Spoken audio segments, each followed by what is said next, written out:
Welcome to Digi loans. ఈరోజు మనతో పాటు స్టూడియోలో ఉన్నారు business head from Digi loans Vikrant గారు. హాయ్ విక్రాంత్ గారు. హలో అండి. ఇన్ కేస్ కస్టమర్కి క్యాన్సర్, హార్ట్ అటాక్స్ వచ్చినప్పుడు ఎలా డిటెక్ట్ అవుతుంది అమౌంట్? ఇవి క్యాన్సర్, హార్ట్ స్ట్రోక్ ఇవన్నీ క్రిటికల్ ఇల్నెస్ అంటారండి వాటిని. సో క్రిటికల్ ఇల్నెస్ వచ్చినప్పుడు ఎట్లా ఉంటుందంటే, ఒకవేళ గనక కస్టమర్ ఇక పని చేయలేని పరిస్థితిలోకి వెళ్ళిపోతున్నాడు, this is called critical illness, CI అంటారు దాన్ని. సో క్రిటికల్ ఇల్నెస్లోకి వెళ్తున్నాడు అన్నప్పుడు ఏదైతే ఫుల్ ఇన్సూరెన్స్ కవరేజ్ ఉందో కంప్లీట్ లోన్ అమౌంట్ మీద కవర్ అయిపోతుందండి. బికాస్ ఫర్దర్గా కస్టమర్ ఇంకా ఏ పని చేయలేడు, rather than depending on others. అంటే ఇప్పుడు సపోజ్ హస్బెండ్ ఉన్నాడు అనుకోండి, ఇంకా ఈ క్రిటికల్ ఇల్నెస్ వచ్చిన తర్వాత వేరే పని చేసుకోవడానికి ఆప్షన్ లేదు ఆయనకి. సో ఆయన ఏంటి అని అంటే ఇంకా ఇంట్లో ఉన్న వాళ్ళపైన డిపెండెంట్ అయిపోయి తన సొంత పనులు కూడా ఉద్యోగము, లోన్ కట్టడము ఇవి డిఫరెంట్ థింగ్. బట్ ఈయన ఉద్యోగము, లోన్ కట్టడం అనే మాట కాకుండా తన సొంతంగా తను చేసుకోలేని పనులు కూడా చేసుకోలేని స్థితిలోకి వెళ్ళినప్పుడు అది క్రిటికల్ ఇల్నెస్ కింద కవర్ అయ్యి దాన్ని లోన్ ప్రొటెక్టర్ ద్వారా మనం ఫుల్ ఇన్సూరెన్స్ని కవర్ చేయడం జరుగుతుంది. సో అప్పుడు కస్టమర్కి కూడా ఇబ్బంది లేకుండా, కస్టమర్ కూడా ఎటువంటి మనసులలో ఆలోచనలు లేకుండా చాలా అంటే చాలా హ్యాపీగా, చాలా అంటే చాలా మైండ్ ఫ్రీగా తను కట్టిన రోజులు తను ఈఎంఐలు కట్టుకుంటూ పోతుంటాడు. కాకపోతే ఈ ఇన్సూరెన్స్ అంటే ఎవరికైనా వర్తిస్తుంది. ఎవరికి వర్తించదు అంటే ఈ విల్ఫుల్ డిఫాల్టర్స్ ఉంటారండి. సో నేను వాంటెడ్గా విల్ఫుల్గా డిఫాల్ట్ చేస్తాను, వాళ్ళకు వర్తించదు. నిజంగా జెన్యూన్గా ప్రాబ్లం అయింది అంటే, ఒక యాక్సిడెంట్ అయింది, లేకపోతే హార్ట్ స్ట్రోక్, క్యాన్సర్లు, లేకపోతే ఇంకోటి ఇవి సడన్గా వచ్చిన ఇల్నెసెస్, క్రిటికల్ ఇల్నెస్ కావచ్చు, నార్మల్ ఇల్నెస్ కావచ్చు, సడన్ యాక్సిడెంటల్ ఇల్నెస్ అంటారు వీటివి. కానీ నేను మనస్ఫూర్తిగా నేను అనుకుంటున్నా నేను ఈఎంఐ కట్టొద్దని అంటే వాడికేం వర్తించదు. అట్లాంటివి ఇన్సూరెన్స్ పాలసీలు ఎప్పుడు కవర్ చేయవు, ఇన్సూరెన్స్ కంపెనీలు ఎప్పుడు అట్లాంటి వాళ్ళని ఎంకరేజ్ చేయవు. ఎందుకంటే ఏదైనా ఇన్సూరెన్స్ కంపెనీ ఏం చేస్తుందంటే, ఇన్ కేస్ విక్రాంత్ గారు లోన్ కట్టలేకుండా బెడ్ మీద ఉండిపోతే, ఇన్ కేస్ లోన్ తీసుకున్న అతను, అప్పుడు ఇన్సూరెన్స్ పాలసీ వర్క్ అవుతుందా? అది చెప్తున్నా. That is called critical illness అండి.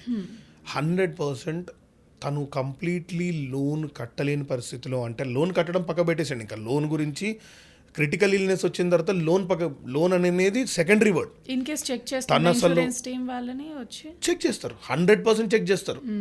వాళ్ళది ఒక టీం ఉంటుంది. సో వాళ్ళ టీం, వెరిఫికేషన్ టీం అనేది ఖచ్చితంగా వెళ్ళి ఇన్షూర్డ్ పర్సన్ నిజంగా తను క్రిటికల్ ఇల్నెస్కి గురైందా లేదా, గురి అయితే ఏ రకంగా తన ప్రజెంట్ ఉన్న ఫిజికల్ స్టేటస్ ఏంటి, మెంటల్ స్టేటస్ ఏంటి అనేది అదొకటి చెక్ చేసుకుంటారు. ఇది చెక్ చేసుకున్న తర్వాత రిపోర్ట్స్ అవి ఉంటాయి, వాటిని కూడా చెక్ చేసుకుంటారు.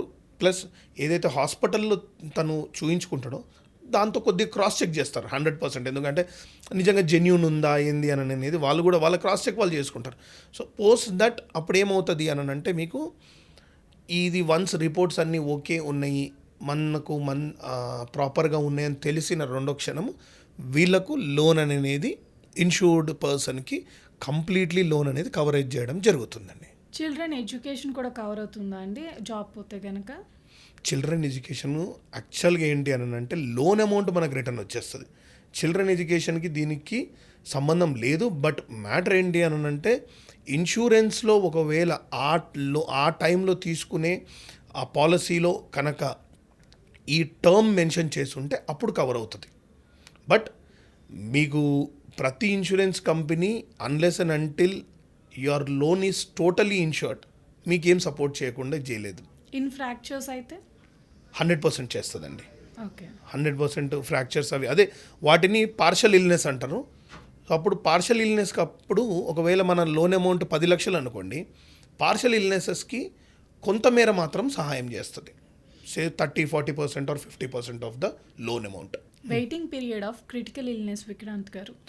Waiting period for critical illness is minimum 90 days అండి. 90 డేస్ అండ్ అబవ్ అయితేనే మనము క్రిటికల్ ఇల్నెస్ అనేది కవర్ చేయడం జరుగుతుంది.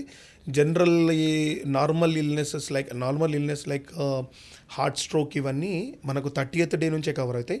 But critical totally completely condition critical ఉంది అంటే అది మాత్రం మ్యాండేటరీ 90 డేస్ తర్వాతనే క్లియర్ మనకు కవర్ అవుతుందండి. Partial disability, permanent disability cover అవుతుందండి? ఎస్, 100% కవర్ అవుతుందండి. బట్ పార్షియల్ డిజేబిలిటీకి వచ్చేసరికి మీకు ఈ అమౌంట్ అనేది పేరులోనే పార్షియల్ ఉంది కాబట్టి కొంతమేరకు మట్టుకే ఇన్సూరెన్స్ అమౌంట్ అనేది కవర్ అవుతుంది. పర్మనెంట్ డిజేబిలిటీస్కి మాత్రం 100% లోన్ అనేది కవరేజ్ అవ్వడం జరుగుతుంది. ఏ ఇన్సూరెన్స్ పాలసీ అయినా ఇంతే ఉంటుంది. పార్షియల్గా ఏదైనా డిజేబిలిటీస్ వచ్చినాయి అని అంటే not more than 50 to 60% the part will the loan amount or whatever it will be covered. But coming to permanent disabilities, totally అది ఎంతైతే ఉందో ఇప్పుడు 10 లక్షలు అయితే 10 లక్షలు, 50 లక్షలు అయితే 50 లక్షలు, కోటి రూపాయలు అయితే కోటి, 10 కోట్లు అయినా సరే కంప్లీట్లీ టోటలీ ఇన్సూరెన్స్ కంపెనీ దానిపైన భరోసా తీసుకుంటుంది. థ్యాంక్ యూ విక్రాంత్ గారు. థ్యాంక్ యూ సో మచ్ అండి. సో లోన్ ప్రొటెక్టర్కి సంబంధించిన ఇంకా ఏదైనా మీకు డౌట్స్ ఉన్నా, క్లారిఫికేషన్స్ కావాలనుకున్నా సరే మీరు కింద స్క్రీన్ పైన కనిపిస్తున్న నంబర్కి మీరు కాల్ చేయొచ్చు. మా డిజిలోన్స్ రిప్రజెంటేటివ్స్ మీతో టచ్లోకి వచ్చి మీకు ఎటువంటి డౌట్స్నైనా సరే క్లారిఫై చేస్తారు. థ్యాంక్ యూ సో మచ్ అండి. ఇది ఇవాల్టి ఇన్ఫర్మేషన్. మళ్ళీ ఇంకొక అప్డేట్తో మళ్ళీ మీ ముందుకు వచ్చేస్తాను. నేను మీ స్వీయ వర్మ. చూస్తూనే ఉండండి డిజి లోన్స్.